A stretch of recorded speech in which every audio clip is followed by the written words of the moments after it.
to a cuppa with So Timeless with me, Rowena. It's really lovely to see you again. Thank you for coming back, and welcome to those of you who haven't been here before. I really hope you decide to stay, and if you do, please hit the subscribe button below so that you don't miss out on future videos. Right, so if you don't have your cuppa, or if you go to get one, as I always say, hit the pause button, go and get your cuppa, and then come and join me as we have a chat about all sorts today. I'm going to be telling you a little bit about some ideas I've got for some future videos coming up, a couple of series I'm hoping and planning on doing in the very, very near future, like now, and also just a bit about what I'm working on at the moment, and my store, my web store, which I'm very pleased to say has been getting some visitors from all around the world, and has had some interest. Please do pop along if you haven't. It's at sotimeless.co.uk. I'll put it down in the description below so that you can find it easily. And all I've got on there is my vintage sewing outfits that I've made, my crochet bags that I do, and some gorgeous crochet doilies. I do love doilies myself, and I really enjoy making them, and so I have some on there listed that I've made myself, and I'd love to hear your opinion of them. You might love them, you might hate them, please be kind, and I really don't mind getting constructive feedback, but be nice. That would be great, thank you. I thought I'd show you, these are my vintage market bags that I crochet for my store, and I made one for myself last year when we went on our cruise, and it is just such an ideal size for keeping bits and pieces in. So it's known as a vintage market bag, ideal for when you go off to the vintage market. It is got the strap that's just long enough to carry on your arm, on your wrist, you know, sort of that way, or you can carry it by hand. It's not too long that you can't carry it by hand next to you, but it's a very simple design, very pretty. I'll get that a bit closer so you can see the crochet design there on the side. It's always in two colours, two contrasting colours, so you have the main colour, and I really love this green, sort of a sage green colour with the darker green lines in it and on the handle. I really like the way this one's turned out, and I'm currently working on a beautiful bright yellow one. If you're interested in yellow, those will be coming on soon. So just a bit about my crochet vintage bags. I also wanted to show you I've been getting some new goodies for my sewing, so if you're interested in sewing yourself, something that I've always wanted, I finally went ahead and got. I don't know why I've put it off so long, because when I was cutting out my last garment, it made so much difference. It was a changer, and it's tailor's chalk, just simple tailor's chalk. This particular box comes with 4 different colours, 4 primary colours and white, the 3 primary colours and white. And basically it's just a box of chalk, very reminiscent of chalk from childhood, and it comes in a little square like that, the bit of chalk, and you just use the edge there for writing on fabric. It works a treat. It comes out really nicely, and because it's a little edge you use for writing with, and you've got the longer edge here as well for making markings. And the beauty of this is it rubs off. Be careful, you need to make you need to make sure you make the markings really well, because it does rub off. It does take quite a lot of rubbing to get it all off, but it'll wash off. It'll wash off so easily. You get the marking pens. I've often used just a normal lead pencil in the past to mark things on my fabric, and it can leave marks behind and be quite a lot of washes before it washes out. tailor's chalk washes out first wash, it will be gone out of the outfit, out of the garment. So I'm really pleased I finally went ahead and got these. I honestly don't know what took me so long. I have been sewing for such a very long time. Why have I never bought tailor's chalk? I cannot unsee that. So if you don't have any and you sew, go and get some. It's not expensive. I think I paid less than a £5 for all of this chalk, and that's going to last me some time. So, and definitely worth the money I paid for it. I've already been seeing the benefits. I also have always wanted these, and I just wasn't sure exactly what they were called and what was available out there. And to be honest, I never really looked that hard. But I saw these advertised on somebody else's YouTube, and I thought I'd share it on mine as well because they're great. You know, when you want to make spaghetti straps or a belt or anything where you sew it and then you have to pull it through, this is what you need. This is what you need in your life. It's called, no, I can't remember again what it's called. Sewing loop. It's called a sewing loop puller. So you basically, so it's got a little hook on the end to hold on to. It's got the little hook on that end with a thing you flick up to hold it in place. And basically you sew your, I should have made one actually to show. You sew your thin strap, you push this through all the way in, hook that onto the end of it, flick it over, and then just pull it through, and it'll pull it all through for you. I will make a strap and do a proper demonstration another time. I really wasn't thinking when I bought this to show in this video, but I will do a proper demonstration. I'm so excited. I haven't used it yet, and I'm really excited to try it out. So I'm going to try it out in a video to show you. So that's something else I bought. And then I got a really good tip. I had not actually heard of this before, and I came across it in two videos, two different places, using spray starch for your sewing. So you might think that's a bit crazy. Why are you using spray starch? No, it's not for your collars, it's not for your lapels, it's not for anything like that. What you use it for, and I actually have a garment ready cut out waiting to be sewn. I don't know if I've got it in this basket. No, I've got a top ready cut out waiting to be sewn, which I'm going to try it out on, and then I might do a little video showing as I do it and letting you know how it goes. But basically, when you've got a very slippery fabric, a very silky fine fabric that you know is going to move around a lot and cause you lots of seam trouble as you're sewing, you spray the edges, around the edges, with the starch. Again, it's something that washes out. First wash, it'll be gone. It's not something that stays. Spray it along the edges where your seams are going to be, and then your fabric will be nice and firm and easy to work with. So I'm really excited to try this. I wish I'd had it when I was making this top, because this fabric is really very slippery. And it's a gorgeous fabric, I love it, but it was quite difficult to work with and I had a bit of trouble with it. So when I make the red blouse that I have got cut out there, I will show you what I'm doing and show you how the starch works.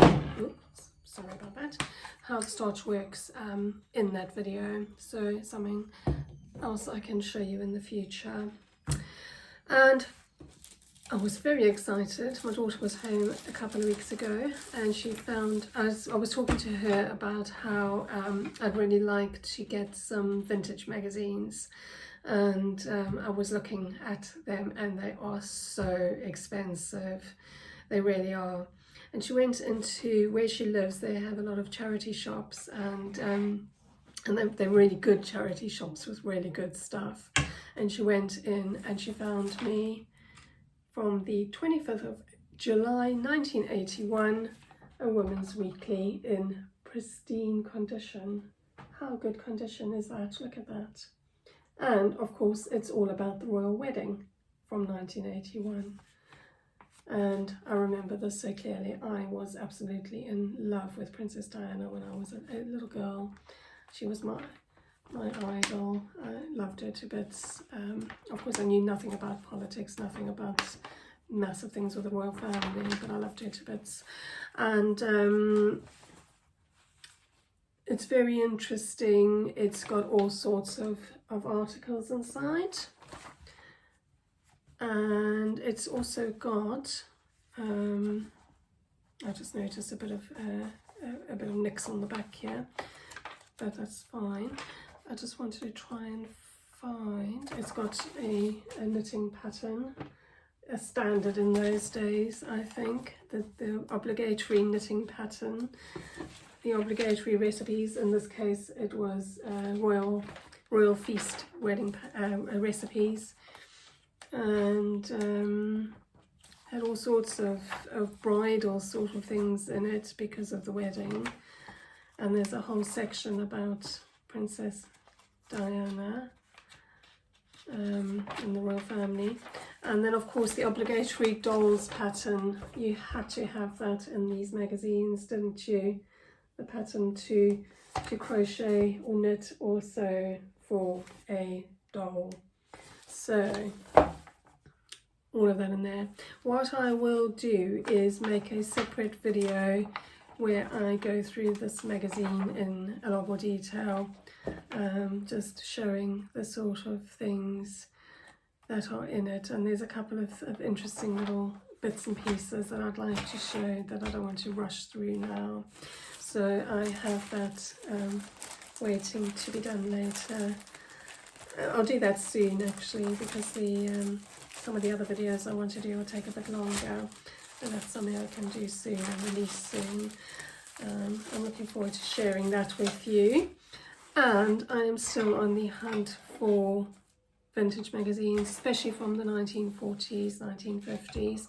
And if anybody has any good ideas of where a good place is to get those magazines, and it doesn't cost £50 a magazine, which is what somebody was charging on eBay, is absolutely ridiculous. I know they're vintage, but my gosh, for a magazine. Any vintage magazine which shows fashion, patterns, anything like that, I would really love to know if you know where I can get those, if you have any ideas, if you've seen any. I'm going to go trolling around our charity shops as soon as I get a chance as well, and see if they've got anything good. But I really would love to have something from the 40s and 50s, even if it's just a couple of magazines to look at and to show you as well. And then I also wanted to share with you today, without wittering on for too long, I thought a pattern I showed you on a previous video, this gorgeous house dress, which I'm really looking forward to making soon. And what I've decided to do is a pattern review with this pattern, and if that goes well and works well, I'll do of other patterns as well. And what my idea is probably to do a short series of videos for the review, so not all just in one video dumped in with loads of information, that's information overload, but a few shorter ones, and doing right from the very beginning, choosing what's the right fabric, cutting out any problems with cutting out the pattern markings, etc., to actually making the garment, and any issues when I'm sewing it together with the instructions you get with the pattern. I must be very honest and upfront, I do not follow pattern instructions very well, because I've been sewing for such a very long time. I tend to do my own thing. But I do look at the instructions at the beginning, and if there's anything important, anything specific that I need to do, I will do those. But yeah, I'll follow the instructions a bit more closely when I'm doing the review, just to give an idea of how good a pattern is it. So for people out there who sew themselves, and are interested in sewing vintage patterns, I'll go through and let you know what each pattern, how it works, how it turns out. And to be honest, I always do a pattern exactly as it comes the first time I make it. I don't do any changes usually, or any major changes the very first time I make it.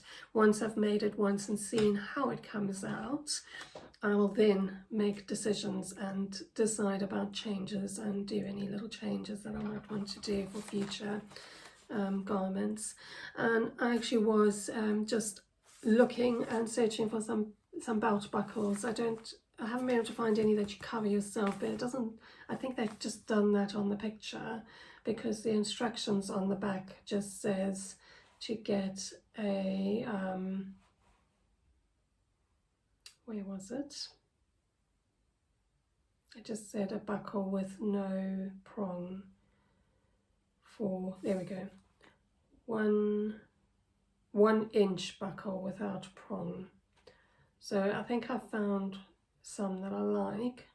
I will check and make sure that there's the right size one. I'm pretty sure there was the right size one in there. It was a pack of different size ones, because I thought that would be useful for other patterns I have and do. And look, we have the little like spaghetti strap type, hold on, things going on the pockets here, where I'll be able to use my pulley through thing. So there's a time that I'll be able to show that to you when I'm making this pattern. So I've been really looking forward to making this pattern. I love the pockets on it. Look at those pockets, look at that detail there, that's just so cute. So yeah, I was looking forward to making this pattern anyway soon, so I'll do a review on it from beginning to end, and to tell you how it goes, tell you what I'm doing as I go along, and hopefully it's helpful to somebody out there who wants to sew this in the future, or is thinking of getting the pattern, or wondering what pattern to get. And then the finished dress will of course be available on my store to buy, my web store to buy as well, if anybody's interested in the finished garment, and you're just there to see how it's made.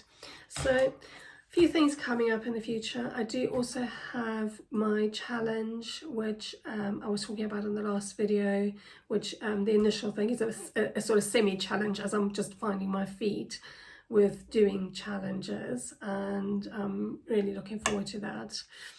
And I actually have also come up with an idea, and in one of my very first videos I was talking about my black velvet dress, which I didn't like how it came out with the pattern I'd used, because it just didn't go as a little black dress, and I wanted to change it. I have the same dress made up in a plain black cotton, and I was thinking I'm going to change the plain black cotton one first and see what changes I can make on it before I work on the velvet one, because that velvet was quite expensive. So that's something coming up as well in the future, because I will show you what I'm doing with that and what ideas I come up with. So if you ever have a dress you want to change, it's handy as well if you go and buy something and you want to make changes to it. There's a way, I might give you some ideas, and yeah, it's all about, I just want to share my ideas with you, and I'd love to hear your ideas back again as well. If you do think of anything, if you do have anything you'd like to share with me, please do drop me a line, whether it's a comment down below or a private message, as so many of you do already. I would love to hear from you, and I will look forward to seeing you and speaking to you very soon again. Take care. Bye.